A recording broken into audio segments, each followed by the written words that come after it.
Yo, what's up? This is your host Yogesh Kumar, and now you are watching Kalakar Ka Karwa presented by Akar Pictures and supported by Dance Culture. और आज हमारे साथ एक guest हैं जो अभी काफी ग्रोथ हो रही है. So let's begin.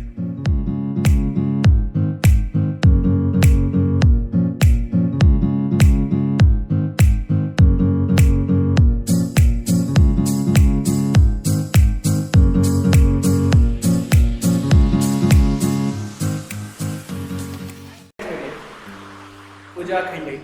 Hello Yogesh. पहले सैनिटाइज सैनिटाइज जरूरी जरूरी है. जरूरी है. जरूरी है. पूजा जी, अपनी जर्नी स्टार्ट कैसे हुई? मेरी जर्नी स्टार्ट हुई है डांस एज मैंने बहुत ही कम उम्र में ये डिसाइड कर लिया था कि डांस करना है. एंड इवन मेरे से पहले मेरे माँ बाप ने डिसाइड कर लिया था कि मुझे डांस करना है. आई वॉज 2 years old जब मम्मी ने मुझे, हम लोग उड़ीसा से बिलोंग करते हैं बेसिकली, तो उड़ीसा में मम्मी ने 2 साल की उम्र में मुझे उड़ीसी डांस में डाल दिया था. And then yes, classical. And then she got to know कि मेरी बेटी डांस कर सकती है और उसको बहुत ज़्यादा इंटरेस्ट है डांस में. तो दैट्स हाउ शुरुआत से ही बहुत ज़्यादा डांस की तरफ मन भागा है. मेरा एकेडमिक्स बिल्कुल अच्छा नहीं रहा, स्टडीज़ वगैरह बहुत ही खराब रही है, बहुत ही खराब रही है. And always my heart goes for dancing और डांसिंग और डांसिंग. तो थोड़े होश संभाले 4.5-5 साल की हुई तब मैंने क्लासिकल डांस में अपना डांस करना शुरू किया. मैंने नाट्यश्री ज्वाइन किया. मेरी मैम और सर है Shaji sir, Kavita ma'am. And then उनके यहाँ से I am getting the training. पूरे 12-13 साल हो गए. I am getting train under them and I am professional classical dancer. पर दो उसके साथ मुझे बाकी डांस फॉर्म्स करना भी बहुत पसंद है. बॉलीवुड हो गया, जैज हो गया, कंटेम्पररी हो गया, फ्री स्टाइल हो गया, सब कुछ. तो that's how it goes. ऐसा कुछ हुआ, मतलब ये स्टार्ट कैसे हुआ? मतलब मम्मी ने कभी ऐसे अपन जैसे झांकियों में जाते हैं, बच्चों से नचाते हैं, तो ऐसा कुछ या किस तरह से स्टार्ट? एक्चुअली मम्मी बताती है, मुझे तो याद नहीं है, बहुत छोटी की बात है, पर मम्मी बताती है कि मैं बहुत छोटी सी थी, गाने सुनते से अपने आप हाथ पैर हिलने लग जाते थे. मेरा पहला गाना था, मुझे अभी भी याद है, स्कूल में कजरारे कजरारे वाले, जो ऐश्वर्या राय वाला वही वाले गाने में सबसे पहले डांस किया था. और फिर डांस करना तो ऐसे टीवी में देख देख के तो हमेशा से ही डांस करने का बड़ा शौक रहा है. तो हाँ, ऐसे ही कुछ. सो मैंने प्रोफाइल देखा आपका और आपने डांसिंग डांस में ऑडिशन दी थी. हाँ, मैंने डांस इंडिया डांस में ऑडिशन दिया है. मैंने डांस प्लस में ऑडिशन दिया है. मैंने बूगी वूगी में ऑडिशन दिया है. पर अनफॉर्चुनेटली सिलेक्शन नहीं हो पाया क्योंकि रियलिटी शोज में जाने के लिए आपको बहुत ज़्यादा मेहनत करनी पड़ती है और बहुत ही एक्स्ट्रा ऑर्डिनरी बनना पड़ता है. तो मैं एक्स्ट्रा ऑर्डिनरी नहीं हूँ अभी. And I am still working on my self. तो एक्सपीरियंस कैसा रहा? Experience was good. देखने को मिलता है कि बहुत सारे लोग जो अलग अलग शहरों से आते हैं, they actually have a lot of talent and they do बहुत सारा हार्ड वर्क. और घंटों लाइन में खड़े होके बस आपको 10 मिनट टाइम मिलता है. आपको बस घंटों, आप दिन भर रात भर उस कड़ी धूप में रात भर जग के दिन भर खड़े रह के आप ऑडिशन देने जाते हो. वो 10 मिनट होता है अपने आप को प्रूव करने के लिए. किया तो किया, नहीं किया तो बात. सो it was an amazing experience. but दो, जैसा कि मैंने कहा, बहुत मेहनत करती है. तो हाँ. सो एज एन आर्टिस्ट पूछूं मैं, तो आपको कौन सा स्टाइल ज़्यादा पसंद है, मतलब वेस्टर्न या क्लासिकल? बहुत ही टफ क्वेश्चन है. बहुत ही टफ क्वेश्चन है क्योंकि दोनों ही स्टाइल्स मेरे लिए बहुत ज़्यादा मैटर करते हैं. दोनों ही स्टाइल्स मुझे बहुत अलग तरीके से पोर्ट्रे करते हैं. मैं क्लासिकल की बात करूँ तो क्लासिकल मेरे रूट्स है, मेरे कल्चर है. मैंने मेरा बेस है जिसकी वजह से मैं सब कुछ कर पा रही हूँ. बिकॉज क्लासिकल डांस करना अपने आप में ही एक मेडिटेशन होता है, डेडिकेशन होता है, बहुत ज़्यादा हार्ड वर्क लगता है आपको वो करने के लिए. और मुझे ऐसा लगता है कि वो आपको खोल देता है एज अ डांसर आपको कम्प्लीटली वो सारी फ्रीडम दे देता है कि आप सब कुछ कर सको. एंड देन वो मेरे अंदर के पीस को बनाए रखता है basically, if I say. And when it comes to western, then it's completely the outer side of me, जैसी मैं हूँ, चुलबुली, बातचीत करने वाली, बोल्ड, मस्ती मजाक और ऐसे ऐसे सब मेरा ये जो कैरेक्टर है मेरे वेस्टर्न डांस से दिखता है. सो these styles are completely different from each other and I can't choose one of them. दोनों ही मेरे लिए बराबरी से important है. तो हाँ. So, लेकिन वेस्टर्न में सबसे मतलब जो बहुत एक होता है ना पसंदीदा स्टाइल, मतलब और ये स्टाइल तो मुझे करना ही बहुत ही पसंद है. ऐसा ऐसा आई गेस बॉलीवुड यार, बॉलीवुड सबको पसंद होता है. मतलब बॉलीवुड तो बचपन से ही सब लोग कर रहे आते हैं. वो तो बड़े होते होते में जैसे जैसे डिफरेंशिएट किया जाता है डांस स्टाइल्स को, तो पता चलता है कि हाँ ये कंटेम्प्रेरी है, ये जैज है, ये हिप हॉप है, ये कुछ और है, ये कुछ और है. या बॉलीवुड. और उसके बाद हील्स मुझे बहुत पसंद है, मुझे बैकिंग बहुत पसंद है, मुझे हाँ ये सारे स्टाइल्स कंटेम्प्रेरी वगैरह, ये सारे स्टाइल्स मतलब ये मेरी बॉडी को बहुत चाहते हैं. तो मुझे लगता है ये सारे स्टाइल्स मुझे बहुत अच्छे लगते हैं, तो पसंद है. लास्ट टाइम आपसे मिला था तो वर्कशॉप में मिले, बचाता वर्कशॉप. बचाता वर्कशॉप है. यस. एक्सपीरियंस कैसा था वो नया स्टाइल? वेल बचाता को करने से पहले ऋतिका और कॉर्नेल का फैन कौन नहीं है. तो ऋतिका कॉर्नेल की वजह से दिल में हमेशा बचाता के लिए बहुत बड़ा प्यार. तो उसकी वजह से when I got to know कि भोपाल में कोई एक्चुअली सिखा रहा है, मैं भागी सबसे पहले. सीखते हैं 0% इंटरेस्ट से कि वहां जाके कुछ मिलेगा भी, बट फॉर्चुनेटली मिल गया. एंड देन मैंने किया तो अनबिलीवेबल. मतलब मुझे एक्चुअली बचाता बहुत ज्यादा मदद करता है, स्पेशली लड़कियों को उनके पॉस्चर में, उनके बॉडी पॉस्चर में, उनकी फ्लेक्सिबिलिटी में, तो उनके स्टाइल को और निखारता है जो वो करती है. सो आई से बचाता sexy, bold, interesting and then काफी कुछ होता है सीखने को. वेरी टेक्निकल वो तो है ही, वेरी टेक्निकल. तो it was a great experience और मैं और सीखना चाहूंगी और मैं चाह रही हूँ कि मैं और थोड़ा सीखूं. बट या it was a great experience. चला आपने बहुत जगह ट्रेनिंग के लिए पहले इससे प्राइवेसी में भी गए हैं आप. बाप रे कितनी गहरी रिसर्च करके आए. तो मजाक कर रही थी. मतलब मुझे ऐसा लगा था मजाक कर रहे हैं ये लोग, बट ठीक है. मतलब बहुत ओह अच्छा. 3 men are. बढ़िया. मेलविन लुइस का वर्कशॉप था जयपुर में और मेलविन लुइस मुझे स्टार्टिंग से ही बहुत ज़्यादा पसंद है. उनका स्टाइल, अर्बन करने का स्टाइल मुझे काफ़ी अच्छा लगता है. और अरुणिमा देवी हैं उसमें और ये किरण जे भी हैं, तो ये लोग भी मुझे पर्सनली काफ़ी पसंद आए थे. तो हाँ, मेलविन लुइस को कौन पसंद नहीं करता है. ट्रेंडिंग वीडियो सब उनका चलता रहता है. तो मैं मेलविन लुइस का वर्कशॉप अटेंड करने गई जयपुर और मेरा पहला वर्कशॉप था जो मैंने अकेले अटेंड किया था. अकेले गई थी मैं ट्रैवल करके. मेरा पहला एक्सपीरियंस जो मैंने अकेले ट्रैवल करके किया. और डांस के लिए तो कुछ भी कर पड़ते हैं यार, अपन लड़ पड़ते हैं, चले जाते हैं, कुछ नहीं घर में छोड़ना पड़ेगा तो छोड़ देंगे. हाँ तो UIDC वाज अ कैंप 7 दिन का और वो कैंप बहुत ही, मैं बोलूँगी 2 साइज थे उसके. एक तो बहुत ज़्यादा नॉलेजेबल कैंप था वो, और दूसरी तरफ ही उसमें बहुत सारे डाउन पॉइंट्स भी थे. मतलब काफ़ी चीज़ें मैनेज नहीं थी और अच्छे से चीज़ें इतनी अच्छे से नहीं हो पाई थी जितना हम लोगों ने सोचा भी था. But at the same time अगर सिखाने की बात की जाए या फिर जो मेंटर्स थे उनकी बात की जाए तो काफ़ी अच्छे अच्छे मेंटर्स मिले थे.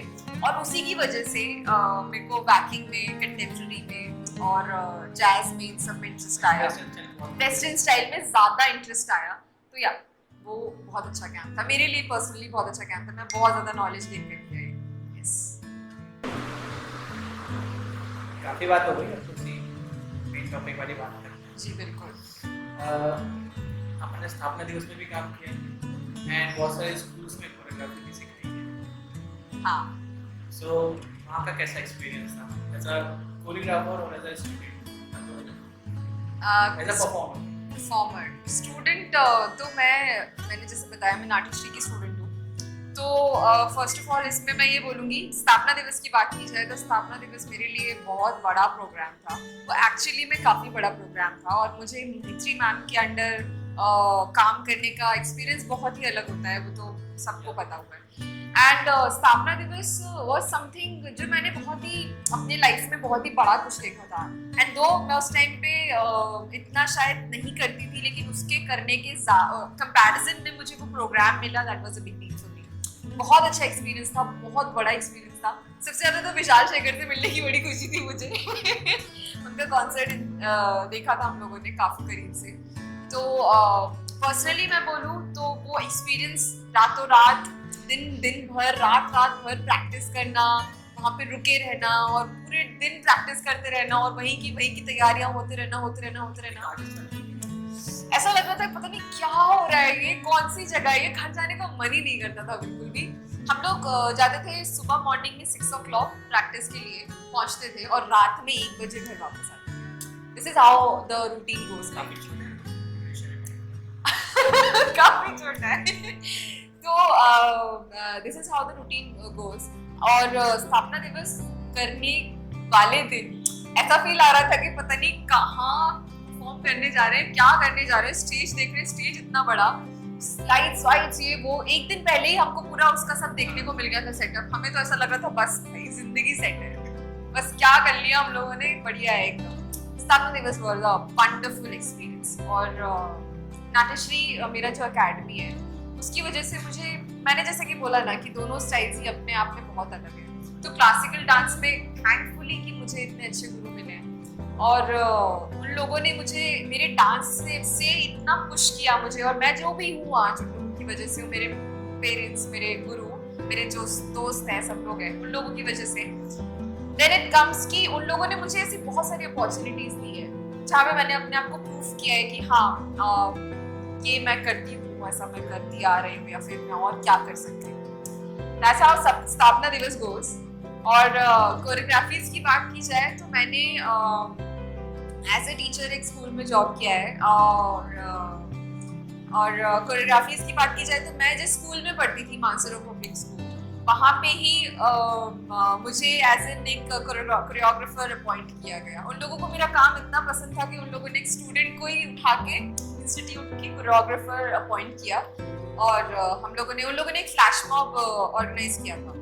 आयुर्वेदा का बहुत बड़ा टेंट लगता है लाल परेड ग्राउंड में हर साल, अगर आपने देखा हो तो। मुझे नहीं पता आपने देखा होगा कि नहीं पता ना, वो बहुत ही बोरिंग सा, सॉरी बहुत ही बोरिंग सा होता है। तो वहाँ पे फ्लैश मॉब करवाना था पूरे 300 बच्चों का, वो मैंने किया था। एंड देन ऐसे ही छोटा मोटा कोरियोग्राफीज वगैरह कॉलेज में। एंड देन ज़्यादा कुछ तो बड़ा नहीं, पर हाँ। मैं बताऊं तो मैं भी मानसरोवर से पास आउट नहीं हूं। अच्छा, मैं 2 मिनट के लिए सोचने लगी कि ये क्या कब हुआ। बहुत ही गंदा एक्सपीरियंस नहीं था, ठीक था। अच्छा, ठीक था, हाँ। और स्कूल के बच्चों के बारे में क्या, वहाँ के बच्चे कैसे हैं और कैसा सिखाने से पहले हाँ। मैं बता रही हूँ आपको। मैं हूँ 11th स्टैंडर्ड की बच्ची और वो सारे कॉलेज के 2nd year, 3rd year, 4th year, medical के कॉलेज वाले 4th ईयर। उन लोगों के सामने मेरे को जाने में इतना डर लग रहा था कि मैं क्या बताऊं। सबसे पहले तो एंजाइटी ये कि कैसे रिएक्ट करेंगे, क्योंकि अपीयरेंस से समझ तो आ ही जाएगा ना कि छोटी तो हूँ मैं। बट ठीक है, हमने भी अपना, ठीक है कोई बात नहीं, हम मैम है, बच्चे ठीक है, हम मैम है, अभी सिखाने आए हैं। सिखाने पे उनका कॉलेज वालों का जो रहता है वो तो रहता ही है कि मस्ती मजाक ही करना, लोगों के साथ भी मजाक करना और सीरियसली ना लेना। तो उन लोगों ने शुरू में थोड़ा तो नाटक दिखाया, बट जैसे कि मैंने बोला उन लोगों को बिल्कुल डांस करना नहीं आता था। उनको बिल्कुल डांस करना नहीं आता था। सनी देओल भी नहीं थे, मतलब उनमें से कुछ थे, बहुत 20% क्राउड था जिनको डांस करना आता था, बाकी की 80% crowd was nothing Yogesh, believe me. And then उन लोगों को मैंने डांस में इंटरेस्ट लाया, लोगों को डांस करवाया, 7 मिनट का, 8 मिनट का, 10 मिनट का डांस करवाया। And then the day when we were leaving and we were getting apart, वो लोग लिटरली मेरे को पकड़ के रो रहे थे कि आप मत जाओ, यहीं आ जाओ। एंड देन उन लोगों को बहुत बाद में पता चला कि उन लोगों से छोटे हूँ, पर आज भी किसी ने पाँव नहीं पकड़ा। नहीं, ऐसा किसी ने नहीं किया। बट या उन लोगों ने काफी रिस्पेक्ट दी मुझे। शुरुआत के 1-2 दिन तो हाँ थोड़ा चला ऐसे, पर काफी अच्छे बच्चे, काफी अच्छे, काफी सपोर्टिव, काफी मेहनती। मैंने जितनी मेहनत करी उन लोगों की भी उतनी मेहनत थी। तो it was a wonderful experience with them. बच्चों में कोई खून नहीं है, दे वर फैबुलस। भाई 3 में आर्मी ने क्वेश्चंस आपके लिए बिल्कुल, इतने सारे क्वेश्चंस में से ये क्वेश्चंस भी हो जाएं। सो आपका सबसे जैसे डांस में मतलब लाइफ अभी तक सबसे मेमोरेबल बहुत फंबल हो रहा है मेमोरेबल मोमेंट डिसाइड करना बहुत मुश्किल है, पर मैं ज़्यादा भी कहूँगी बता सकते हो आप, time बता। नहीं ज़्यादा। तो सबसे पहले मैंने जो कहा कि सबसे पहला जो मेरा मेमोरेबल डे था वो था मेरा अरिगेटम। अरिगेटम भरतनाट्यम में आपका पहला परफॉर्मेंस जिसे कहते हैं स्टेज परफॉर्मेंस, जब बच्चा एडमिशन लेता है तो हमारी एकेडमी में ऐसा होता है, जब बच्चा एडमिशन लेता है तो उस एडमिशन के होने के 3 साल बाद बच्चे को स्टेज परफॉर्मेंस दिया जाता है एकेडमी के थ्रू, जिसमें केरला से ऑर्केस्ट्रा आता है, pure orchestra, pure makeup artist, जो कि पूरा का पूरा ऑर्गेनाइज होता है नाट्यश्री की तरफ से। उसका पहला परफॉर्मेंस मेरा बहुत मेमोरेबल था। वो मेरा पहला स्टेज परफॉर्मेंस था क्लासिकल डांस में, तो वो बहुत मेमोरेबल था मेरे लिए। एंड देन स्थापना दिवस बहुत मेमोरेबल था मेरे लिए। एंड देन मैं बोलूँगी यूआईडीसी का टाइम भी काफ़ी अच्छा था मेरे लिए। और बहुत सारे हैं, पता नहीं कि जब आप पूछ रहे हो मुझसे तो मुझे याद नहीं आ रहा है, पर हाँ मतलब और मैं याद करूँ तो आई गेस हाँ मतलब यूआईडीसी हो गया, मिलमिल लुइस, ये जितने भी मैंने जाके किए हैं, अपने छोटे छोटे एक्सपीरियंसेस किए हैं, ये मेरे लिए काफी मेमोरेबल थे। अंडरग्राउंड के बारे में आपने सुना होगा। हाँ सुना है। सो एज अ आर्टिस्ट आप मतलब क्या लोगों को सुना दो कि एज अ आर्टिस्ट की अंडरग्राउंड बेटर है या एज अ कमर्शियल?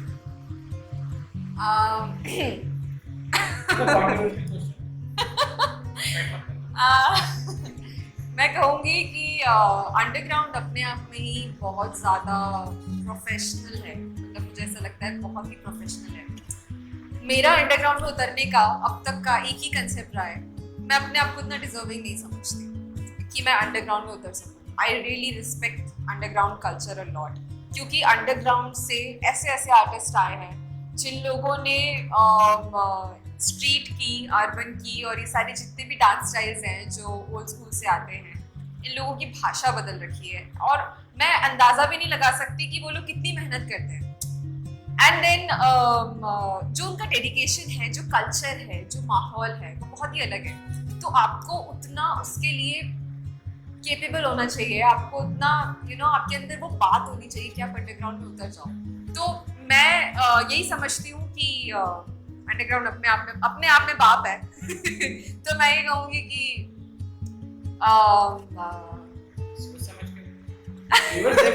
नहीं कुछ बुरा होगा तो मैं बिल्कुल बोलती, लेकिन हाँ मुझे ऐसा लगता है कहीं ना कहीं थोड़ी सी पार्शलिटी होती है कभी कभी, मुझे ऐसा लगता है। मैं किसी के खिलाफ कुछ नहीं बोलूंगी, पर मुझे ऐसा लगता है कहीं ना कहीं थोड़ा बहुत पार्शलिटी होता है। मुझे ऐसा लगता है underground is all about featuring the new talent, the new faces जो एक्चुअली में अपने आप पे बहुत ज्यादा मेहनत करते हैं, उन लोगों को आगे बढ़ावा देने का मौका। और मैं कमर्शियली अगर बात करूँ तो कमर्शियली जो स्टाइल्स लोग करते हैं जो उनकी रूट्स पे नहीं जाते हैं, तो मैं उस पे अंडरग्राउंड की तरफ जाता हूँ, क्योंकि अंडरग्राउंड को वो पता है, उनके पास वो तकनीक है, बेस है, जो वो शायद कभी समझ भी ना पाए। तो मैं ये बोलूँगी कि underground is so strong comparing to commercial. पर अंडरग्राउंड इज बेटर ऐसा बोलना चाह रहा हूँ। हाँ underground is much much much better. पर कमर्शियली बोला जाए तो कमर्शियली अगर जो हम डांस स्टाइल्स करते हैं वो भी अपने आप में काफ़ी डिफरेंट है। लोग उसमें भी मेहनत करते हैं, जैसे कि मैं कमर्शियल हूँ, मैं ऑलमोस्ट कमर्शियल ही हूँ। मैंने अंडरग्राउंड ट्राई नहीं किया, पर हाँ मेरा मन है कि मैं कभी करूँ, बट तब जब मैं उसके लिए केपेबल हो जाऊँ। तो मैं कहूँगी कि कमर्शियली भी लोग काफ़ी ज़्यादा मेहनत करते हैं। एंड देन लुइस भी कमर्शियल है। तो फैनफेस्ट, हाँ तो मेहनत की बात है। आप अपना कंटेंट सही रखो, अपनी चीज़ें सही रखो, तो वो अंडरग्राउंड में भी ठीक ही है, कमर्शियल में भी ठीक ही है। हाँ दैट्स हाउ इट गोस। आपका कोई ऐसा चाइल्डिश मोमेंट जो आप रिवील कर सकते चाइल्डिश मोमेंट हैं? शैतान तो मैं इतनी हूँ बचपन से कि जिसकी कोई हद नहीं है। अगर मैं तो फिर भी अपनी इज्जत बचाने के लिए थोड़ा कुछ कुछ नहीं बोलूंगी, लेकिन मेरी माँ को बुला लिया जाए तो मेरा सारा चिट्टा पिट्टा खुल जाएगा। पर ठीक है, मैं बता देती हूँ क्योंकि वो उनको भी नहीं लगना चाहिए ना कि ऐसा तारीफ करती रहती है। बचपन में मैंने क्या किया था, मैंने रेफ्रिजरेटर होता है ना, रेफ्रिजरेटर का सारा सामान निकाल के मैं रेफ्रिजरेटर के अंदर घुस के बैठ गई थी। छुपन छुपाई खेल रहे थे। एंड देन मेरे पूरे घर वाले मुझे ढूंढ रहे हैं। पुलिस कंप्लेन कर दिया क्योंकि शाम तक नहीं मिली मैं। शाम को मम्मी फेंट हो रही थी, गिर रही थी चक्कर खा के, तो पापा बोले कि मैं अंदर से थोड़ा ठंडा बॉटल पानी में लेके आता हूँ। तो मैंने फ्रिज खोला, मैं बैठी बैठे बैठे गर्मी लग रही थी। नहीं, और वो फ्रिज भी काफी बड़ा था। मम्मी बताती है वो काफी बड़ा था। मैं छोटी सी थी यार, एक डेढ़ साल की थी मैं। जाके बैठ गई। मैं बचपन से बहुत ही शैतानी दिमाग की हूँ। मैं घर से भाग जाती थी दीवारें लांग के खेलने के लिए। मम्मी हमेशा गेट बंद करके जाती थी, भाग जाती थी। और शैतानी की बात की जाए तो मेरा बोर्ड एग्जाम्स चल रहे थे, 10th स्टैंडर्ड की बात है, प्री बोर्ड चल रहे थे। मैंने अपना मैथ्स का प्री बोर्ड दाव पे लगा के डांस परफॉर्मेंस के लिए मैयर परफॉर्म करने के लिए गई हूँ। तो जैसे कि मैंने कहा, लड़ बड़ लेते हैं, मर कट लेते हैं, डांस बस डांस चाहिए। नहीं होता है ना, घर आके बहुत मार खाई थी मैंने। पर ठीक है। हाँ, जैसे मुझे पता है सिंगिंग बहुत पसंद है आपको। हाँ यार, सिंगिंग एक्टिंग बहुत पसंद है। और राइट नाउ तो मॉडलिंग फोटोशूट तो बहुत ही हो रहा है। हाँ, तो ऐसे मैं देख रही 4 फील्ड, इनमें से सबसे अच्छी फील्ड या इसमें और फ्यूचर आपको लगता है कि इसमें और आगे कर सकते हो? मैं बोलूँगी कि ये सारी ही चीज़ें मेरी वो टाइम की चीज़ें हैं। मैं इनमें फ्यूचर नहीं देखती। मैं नहीं देखती इनमें फ्यूचर, क्योंकि मुझे ऐसा लगता है कि अगर आप किसी काम को करना चाहते हो तो आपको बहुत ज़रूरी है उसी काम पे बहुत ज़्यादा फोकस करके चलना।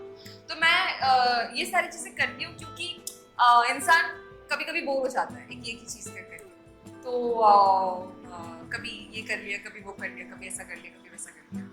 हालांकि मुझे चिकन खाना बहुत पसंद है।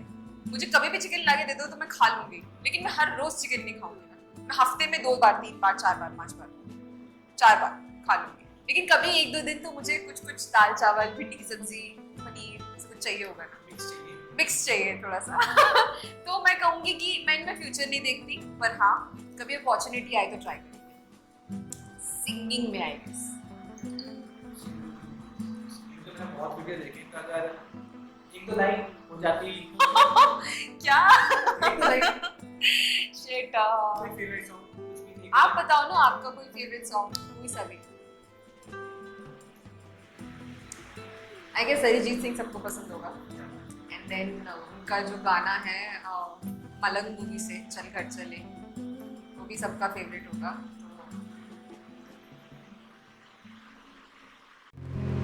खुशबुओं से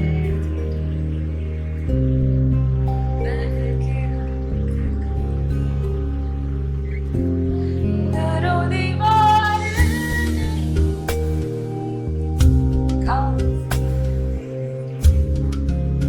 संग तेरे प्यार का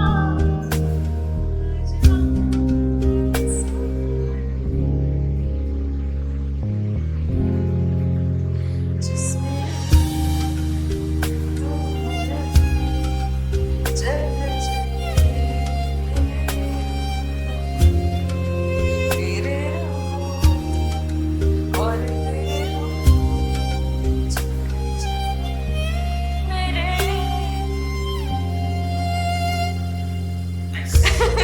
थैंक यू, थैंक यू।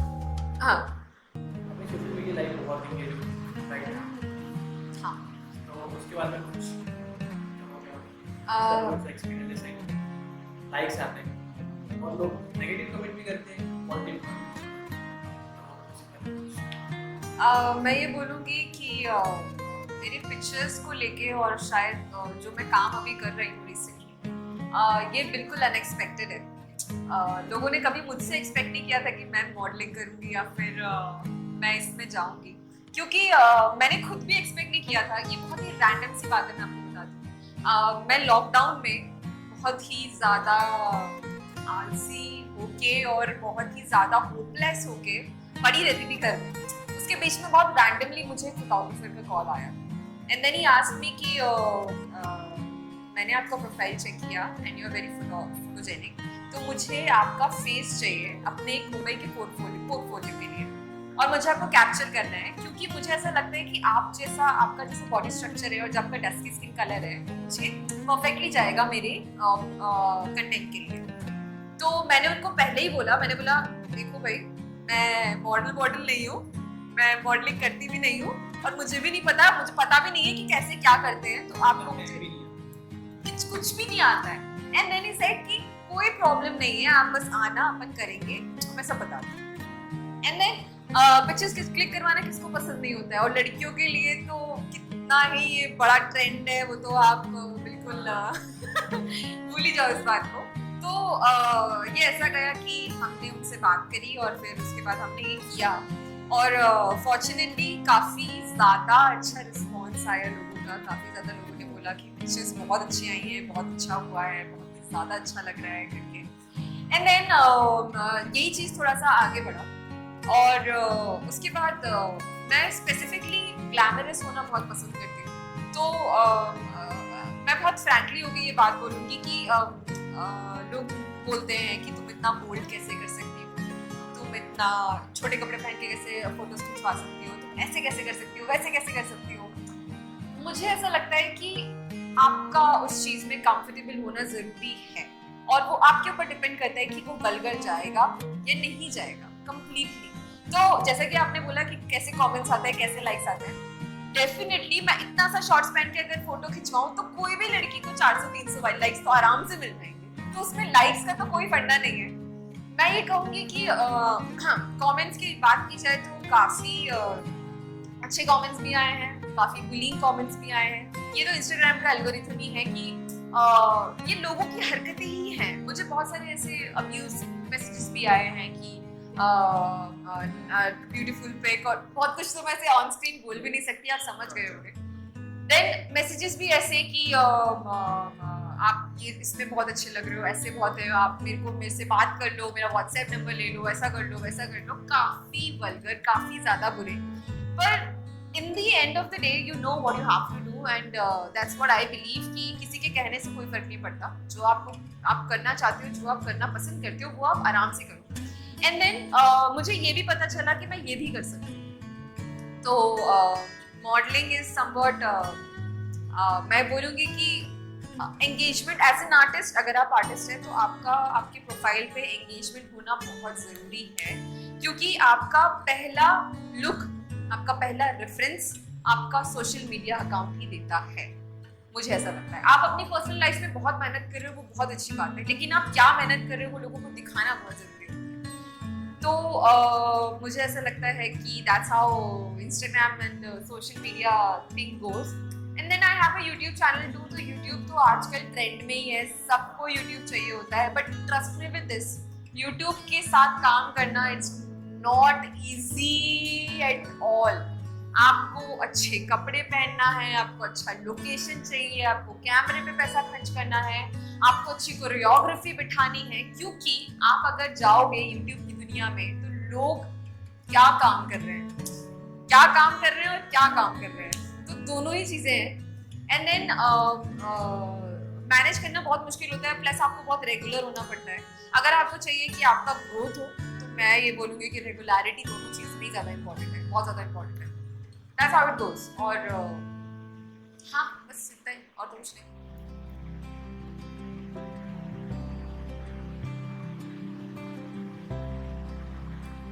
और एक्टिंग की बात की जाए तो अगर एक्टिंग में जो डायलॉग होता है ओह शिट यार, एक्टिंग के डायलॉग यार, एक्टिंग के डायलॉग कैसे मेरे को याद हो गए यार, जैसे ये मजदूर का आते तो आप बंगलादेश का आकार बदल देता है।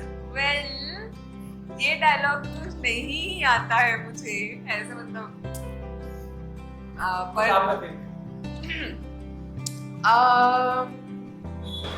लेकिन उनके ही स्टाइल में 3,000 whoos later. डायलॉग तो मैं बहुत सारी गलतियां कर सकती हूँ यहाँ पे।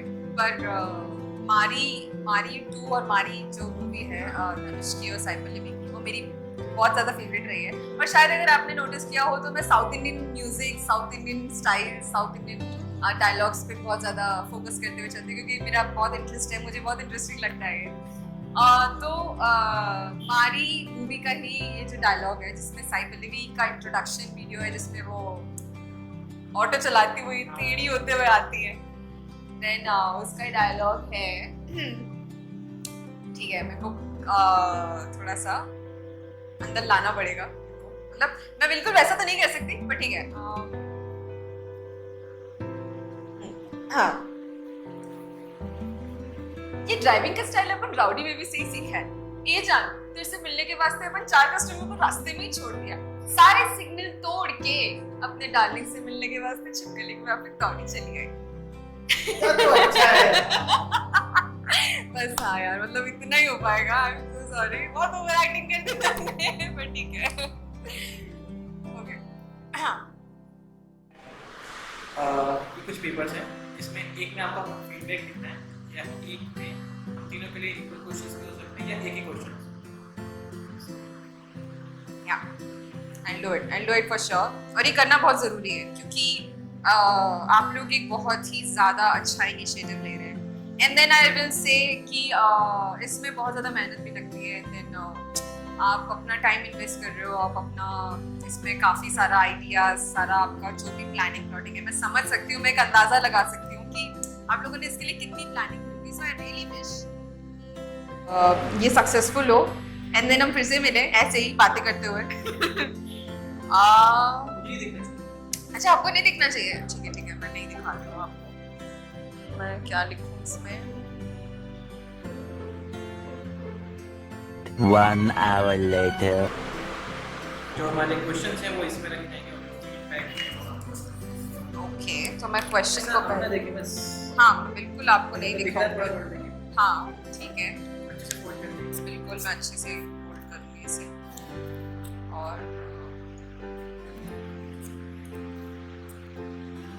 और कितना फोल्ड ठीक है? हाँ, बैठना नहीं चाहिए। नहीं, ऑब्वियसली नहीं बैठेगा। And then this is the feedback, इसको भी फोल्ड करना है क्या? अच्छा, हमारे डायरेक्टर साहब के पास जाएंगे। ओके, डीओबी, ठीक है।